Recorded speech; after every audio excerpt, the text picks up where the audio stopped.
జై గురుదత్త.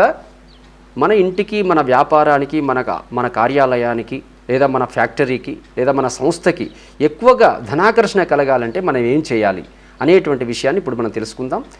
ఏదైనా ఒక శుభతిథి శుక్రవారం ఉన్నటువంటి రోజున పూజా స్టోర్కి వెళ్ళి ఏకాక్షి నారికేలాన్ని, ఒరిజినల్ అయినటువంటి ఏకాక్షి నారికేలాన్ని తీసుకొచ్చుకొని శుద్ధ జలంతో శుభ్రం చేసి, పసుపు కుంకుమ గంధం అలంకరణ చేసి, అష్టలక్ష్మి కలశంలో బియ్యం పోసి, అందులో 6 గోమతి చక్రాలు, 6 లక్ష్మీ గవ్వలు వేసి, దానిపైన ఏకాక్షి నారికేలాన్ని ఉంచి, దానిపైన ఎరుపు కానీ పసుపు కానీ జాకెట్ పీస్ నుంచండి, జాకెట్ రవికల గుడ్డను ఉంచి, దానికి ఆ యొక్క ఏకాక్షి నారికేలానికి విశేషమైనటువంటి పూజ చేయాలి. ఒక మంత్రంతో చేయాలి. అది ఏమిటంటే ఓం శ్రీం హ్రీం క్లీం ఐం మహాలక్ష్మీ స్వరూపాయ ఏకాక్షి నారికేలాయ నమో నమః సర్వసిద్ధి కురు స్వాహ అనేటువంటి ఒక మంత్రాన్ని జపిస్తూ 108 సార్లు జపిస్తూ చేయండి.